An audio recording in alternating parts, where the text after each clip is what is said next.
Craft and Career podcast series featuring conversations with professional creatives from the arts, entertainment, and media industries. Here we explore various approaches to craft and career and even consider how those two can sometimes work together. I'm Derek Webster, Senior Associate Director for Creative Careers at Yale's Office of Career Strategy, returning with our guest, award-winning journalist, NFL analyst, podcast host, Mina Kimes. Mina, we're so excited to have you back on the podcast. So we talked a lot last time about, I won't even call it unexpected, but just you're kind of set in a journalistic sort of mode. I want to unpack that a little bit further, and particularly because journalism's a pretty big deal at Yale, YDN and Herald and all that sort of thing. So, you know, we've got a decent number of students who are actually just kind of interested on that side. So any of your thoughts, even though you've kind of, taken some steps away from like that kind of hard journalism focus, thoughts about the import of that background, the flexibility of the worlds that open to you based upon that? Yeah, I definitely wouldn't be doing what I'm doing if I hadn't worked as a journalist for, I guess, when I about 10 years was when I made the transition. I think it's like a lot of people kind of think I've always been on TV, or they'd say, wow, you just went from being a football fan to being on television. It's like, no, I was a journalist for 10 years, and much of that doing very, very different work, very kind of hardcore type journalism, I guess you might say. So it really led to all of the opportunities in between where I was kind of like a hybrid reporter, analyst.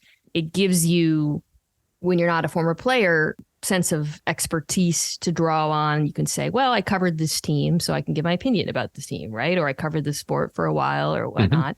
And in my case, I think, and this is less front facing, but I think it gave me a lot of the tools that I still use in terms of gathering information, talking to people, the way I think when talking about football as well, but especially when like an off the field story breaks, and there's a lot of that in football, stories that intersect with culture, society, politics, all things like that. The way I approach them definitely flows from the time I spent as a journalist. Yeah. And you mentioned a few times different versions of kind of expertise or specialization and those kinds of things. I might assume that part of that is just the passion builds in terms of you want to learn more about a subject and you become, de facto a specialist in that direction. Any thoughts about, one, determining what those things are for a young journalist, for a young media person? And two, once you've kind of decided this is my passion, any advice or thoughts about finding the right channel, finding the right tools, finding the right ways to credential yourself as a specialist?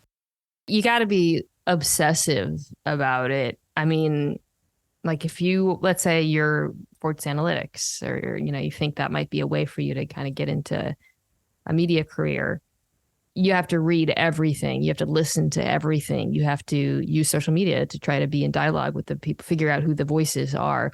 I didn't intend to become a football opinionator early on, or even when I transitioned to being a sports writer, but I was pretty obsessive about reading, watching, listening to voices I respected. I still consume so much, which is a little bit challenging, I would say, given now that, I'm on TV and watching and stuff like that, but you have to take in all of it. And a lot of people do it with sports. A lot of people already do that anyways, I guess. But yeah, I was like, this is a business journalist, actually, to be honest. Like when I started writing about investing, I didn't have that background at Yale. I got a job at Fortune magazine after working at Fortune Small Business, and that just happened to be sort of the beat that I landed on. There was an opportunity there. And, every morning I would wake up and just read that section of the Wall Street Journal. And if I didn't understand something, I would stop and make myself learn it. And sometimes it took like 5 hours because I didn't know that much. I really wish I had taken econ in college, by the way. And yeah, but that's kind of what it takes. That's interesting that you mentioned data and like an econ background. Econ is thought of as being sort of like that safety valve major that people are like, yeah, I can actually do something with my econ. And that data has actually become a version of that as well, statistics. So yeah, when I was at Yale, you didn't have to take math, by the way. I think that's changed. You were in the group 4 era, yes, right? Yes. Those were my years too. Like it was a very distant, like it was, you could take kind of like the softball version of the sciences. Approach to biology. Does that class still exist? I crushed that class. Yeah, no, I think I was intro to astronomy, I think, which still had a little bit of math to it. But I went to that class because I was like, yeah, totally. And on the very first day, There were some problem sets on the very first day. They said, bring your graphing calculator. I was like, graphing calculator? I left that in high school. And I remember, I don't remember who taught it, but they put up, it was like exponents, and they threw up like N. And I got up and walked out. I said, nope, I am not here. N? Is that a variable? No. Anyways, you can't get away with that anymore, I've heard. So it would have been a lot harder for me. It's harder. The requirements are a little bit more intrusive than they used to be. Damn. But it still has, I mean, honestly, like Yale, it still has that very fundamental liberal arts package of like, go explore, find and then come back and recognize you're actually going to have to write some papers and do the stuff. But I wonder too, with data being mentioned a couple times, and that being something that people are saying, hey, wouldn't that be a great, useful thing to be looking at? Would you recommend someone looking in these directions to maybe take a measured look at both like understanding markets and an economy, understanding statistics and data in general? Is that an important piece? Both certainly would have been useful for my job, but I would say both in my capacity as a business journalist, when I used to read financial documents and read about the financial news a lot, and now where I use stats, but I'm not doing any like modeling myself. For me, a lot of my work with stats is just reading databases. It's actually interesting because it's less like it's just, okay, understand them, understand how they work. And then it's like, how can I come up with interesting ways to use them rather, which is a little bit different. Mm-hmm. But I definitely wish that I had a deeper understanding of how they work at all of my jobs. So that would have been useful, I think. But really, it's not being daunted by them. I think so many, especially in sports, people hear something like, okay, we've introduced this new stat to talk about quarterback play. And people are just like, nope, some analysts don't want to even engage with it. And for me, it's always just being open to engaging with them, talking to the people who are creating them, understanding what goes into them, and then trying to figure out how they can be useful in my analysis. Yeah. Okay. All right. So it can't hurt. And if there does happen to be some like level of interest in that direction, then it could be something to be encouraged. We talked about the specialties and how passion is usually involved in that, or obsessiveness, or the combination of the two. Wondering too, if maybe we could unpack a little bit about the downside to taking on something that, so at one point you mentioned that this was like a hobby of yours, and hobbies usually mean a lot to us and we put a lot of time and effort into them. But what happens, or is there a downside when your hobby, the thing that is sometimes a release for you, a way to do the side thing and get home and unwind, becomes the main line and actually becomes the breadwinner? Is there a danger in that dynamic? Is there something to be considered? I think it depends on how you're wired and how you feel about hobbies in general, frankly. I know a lot of people who, once sports, not just football, anything, became the job, it definitely changes their relationship with it. It doesn't become, it loses some of the joy for them. And it really depends on what you're doing around it, because there's so many different ways of working in sports in terms of reporting, analysis, working in the industry. I have friends who dreamed of working for an NFL team. They work for NFL teams. The relationship with sport has changed a lot. For me personally, though, I'll say and I've always been like this with hobbies. A lot of my hobbies just become, the joy I take from them is not like, okay, now my mind can go numb for 6 hours. I sit on the couch. It's like, okay, I want to understand everything about this. And I always, even as a football fan growing up, even into young adulthood, the joy I found was in watching it and feeling like I was seeing something differently or understanding it, kind of like, especially with football, which is such a complicated sport. The more I consumed and learned and became better at IDing things as they happened in real time, the more I enjoyed it. So for me, now that I get to devote all of my time to it and then have access to all of these incredible resources, it has not taken away from my enjoyment of it, but I would say that's unique in large part because of just how I've always liked the sport. It does suck, though, as a fan of a team, when they, get destroyed, that you have to go on television and talk about it. That's not always, that definitely changes your relationship with it. You're like, right. But put the poker face on. Although no, because people love. You can own it. You can own the badge of honor of the losing team. There's like a Schadenfreude. I think my most downloaded podcast episode ever was the day after the Seahawks, my football team, root for, traded Russell Wilson, and you can kind of hear me going through it, and people love seeing someone go through it. I've learned. Interesting. Yeah. So that speaks a little bit towards this idea of your availability, your accessibility as a public presence. And that's certainly, I mean, you've achieved a level where that's unavoidable, even for a young creative in different directions. Any thoughts on advice or approaches to own their brand well, to use the platforms well, to know what they're getting into and what the building expectation will be down those pathways? I mean, this is a thing that it doesn't matter if you're in television or you're a podcaster or you're doing digital video or even a writers now. And it doesn't matter what field, whether it's sports, politics, et cetera. There's probably no grosser two words than personal brand. But unfortunately, it's kind of unavoidable when you're talking about media these days because of social media in particular. If you work in this industry, it's very hard now, unless you're just like a reporter who's really behind the scenes and grinding on certain, you are front and center, your social presence. People can see who you are, what you think, your tone, your sensibilities. And there's different scopes for that, obviously, depending on whether you're on camera and whatnot and the kind of things you cover. So it's unavoidable. I think for me, there's many facets to this in terms of how I approach it, what I share, what I don't share, what I allow myself to read. It's all changed as my career has changed and my audience has widened. But I think generally it's important to be like strategic about it, and strategic not from when I say strategic, I don't mean in a Machiavellian sense. I mean in a personal mental health and career management sense.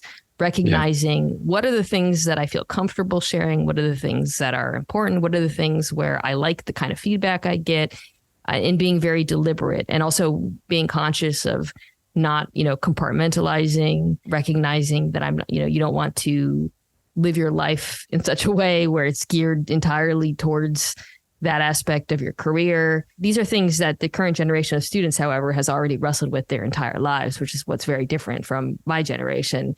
But I think that becomes more focused, obviously, if this is the kind of work that you're going into. Okay. We've got a lot of students. You probably remember it's still the case. Humor groups, improv groups, the record, like all that kind of stuff. Any thoughts on the incorporation of, you mentioned kind of the organic nature of like the best version of this is it's almost like a real conversation down at the pub, like that kind of thing. But there's also a lot of humor that's laced into this. And some of that I'm sure should be and is and probably works because it's real and it's organic.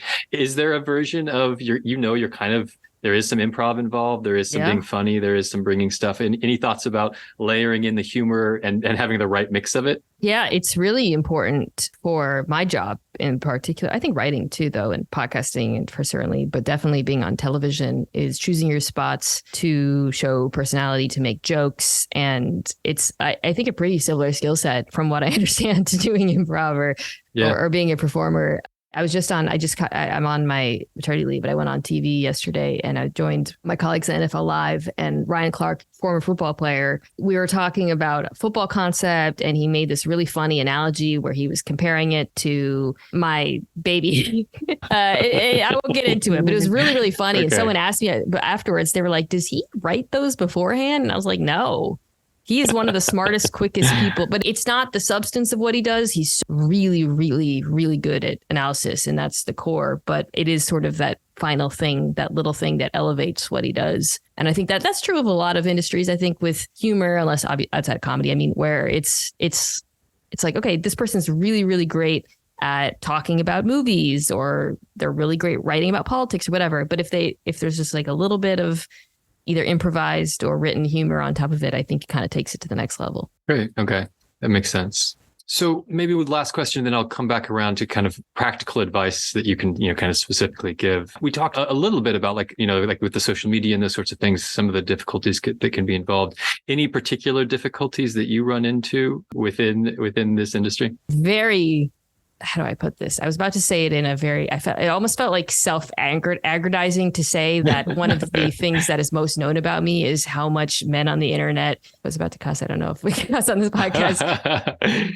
They do that. Yeah. They go after me. It's not me in particular. It's just in my industry in particular, if you're a woman or if you're a person of color. I mean, I can only imagine. Or a woman of color. Without having labeled it, like you check off boxes that are not like the standard boxes from a narrow perspective. Speaking of, search Mina Kimes boxes on social media, and probably every day someone tells me I have my job because I check a box. Oh my goodness. Diversity hire is another fun one to search. Anyways, but that's the context I just want to give you to kind of answer your question, which is it is very, very present in my job in particular because it's so male dominated and it's public facing, and handling that is also part of doing my job in a way. And I don't mean that in a like suck it up and take it. I mean, in it sort of cuts to what I spoke about earlier, developing strategies both to protect my mental health, protect my time, figuring out when I do and don't want to acknowledge it, engage with it. It's all sort of part of my career in a way that I certainly never anticipated. Even when I was a journalist, it was not something that when I was a writer, when I wasn't front facing, that wasn't something I really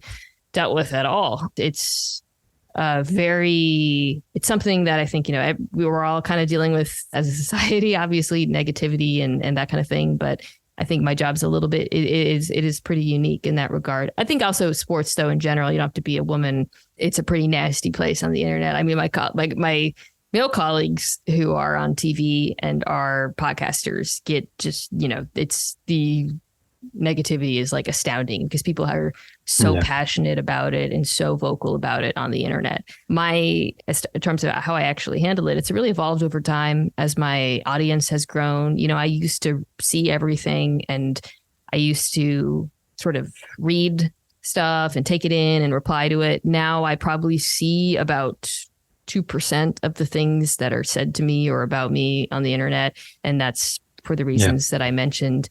Every now and then, if I feel like I can make a funny joke about it, I will, and then kind of just go about my day. But I've had to really change my strategies as the volume of it has changed. Is that something you see improving at all? No, sorry. I wish I could say it has. No. It's important to recognize that. Yeah. What is improving, however, is the actual representation of women, people of color in my field. Yeah. And let me say this actually, so I can say something positive. The way people work with me and respond to me who are actually doing the job, that has improved. When I first started talking about football, I was really only asked to do it to talk about domestic violence, or encountered a lot of resistance and not the best attitude sometimes, frankly, when I first entered the space. But now I just feel like my presence has become pretty normalized, and even the guys that I work with are amazing. But even when I meet new people, I feel like attitudes about it have changed a lot. So and that way, things have gotten better. Okay. No, that's, I'm glad we could land it on something. I mean, also, I want to be authentic about what it does look like and what you're dealing with. But I'm also glad to hear that there's at least supports and motions in place to make it a little bit better. I just want to say one thing too, is I always want to be some people are why do you air out trolls or engage with them at all? And I guess I want all of the other younger women who are entering the space. I actually think it's really useful for them to see this is really not about you. Right. I still get it never ends, and that's depressing. But I do think it's useful for people to see that it really isn't about them, because sometimes you might feel like, oh, maybe I'm bad at my job. No, it's omnipresent. The poison is in the system. Yeah, exactly. Okay, so shifting to kind of a in-game view of a practical advice that you'd be providing. If you could provide one piece of advice, and I know we talked it's a lot of area, so you can kind of selectively what you think is more important, or the through line of this. If you could go back and speak to the young talent who's thinking in these directions, what advice would you give them? I think I can't stress enough the value of developing an expertise. I know when I have a lot of young podcasters, bloggers on my own podcast. Sometimes I like to elevate young voices. And the thing that just jumps out to me is when I can tell someone's obsessed with what they're talking about, writing about, covering. And it really translates, whether it's a young reporter who's writing about something really niche in our, it might seem, but if there's an obsessive attention to detail or zeroing in on things that are something no one else is talking about, that always jumps out to me. Or, if I'm listening to someone, maybe they're not polished, maybe they're not quite ready, to speak about it on a national level. But if there's that passion and obsession, that really translates. So I think that's important. And then, not being afraid to make mistakes. That was something that I struggled with really early in my career. Some of that is probably, identity based, and it has to do with what we were talking about earlier in terms of the response I would get whenever I did make a mistake. Yeah. But you can't be an entertainer, or you can't be a public facing person in media if you're not willing to put yourself out there, and you get stuff wrong. I've had some really, really bad takes over the years. But if I lived in fear of doing that and just tried to like only be positive or only play it safe, I don't think I would be building the audience that I have. So that's really important too. And then, yeah, like I kind of already said this, but listen to and read everything, especially early. I just listened to so much. So, 1.5 speed is the other thing. Anything in particular that people should be listening to? Oh gosh, well, it's funny because I actually don't listen to many football podcasts just because sometimes I worry that it'll like affect my own opinions. I listen to a lot of NBA podcasts, like my colleague Zach, who I mentioned, is a big one. I was just talking to some of my friend Derek Thompson has a great podcast on Spotify called Plain English. I'm sure he's had some Yale people on. That's kind of more of an ideas. We used to, when I was a business journalist, we were pals. Mm-hmm. That's a good one as well. I would recommend checking that out. Perfect. And then tell us more about what's on your horizon. Anything that you want to promote, want us to know about, want us to be looking for? Well, I just started podcasting again. My show, if you're listening to this and you're a football fan, it's called the Mina Kimes Show featuring Lenny. If you're not a football fan, don't download it. You have no reason to listen to it. It's entirely about football. And we're launching a YouTube channel in conjunction with that because it was just a podcast before. But then I'm going back to being on TV at the beginning of December. So chances are, turn on ESPN during the day, you probably see me in some capacity. If you're walking through an airport, you might see me big in airport bars. On mute, you'll see my face. Sports bars, gyms. I'm huge in gyms. Walking through a gym, NFL Live is it's on 4 p.m. every day on ESPN, so you can check it out there. Fantastic. Mina, it has been such a pleasure. And I look forward to other possibilities for Office to be working with you in the future. Anytime. Enjoyed this. Thanks again, Mina. To our listeners, make sure to keep an ear out for our next Craft and Career episode. And until next time, don't be afraid to use the word career, but always stay crafty.